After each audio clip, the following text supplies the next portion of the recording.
আজ সকাল সকাল একটু সবজি বাগানে চলে গেছিলাম কিছু সবজি রান্নার জন্য আনতে।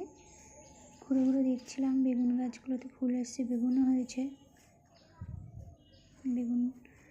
আর এখানে ভুট্টা গাছটা মনে হলো এই ভুট্টাটা আর বড় হবে না, পিঁপড়া ধরেছে অনেক, তো তুলে নিলাম। সকালে কিছুক্ষণ আগে আমি আরও দুটো ভুট্টা এসে তুলে নিয়ে গেছি, দুটো অনেকটাই বড় হয়েছে।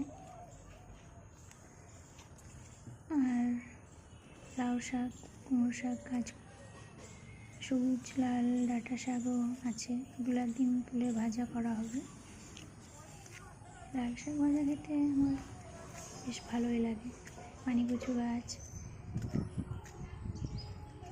আর এটা হলো মূলো শাক। আজ মনে হলো একটু মূলো শাক ভাজা করি, তো সেই জন্য মূলো শাক তুলতে এসেছি।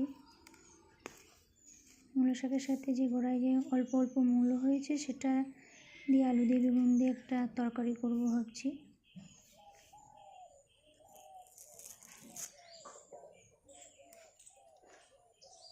বাড়ি আর এই বাগান।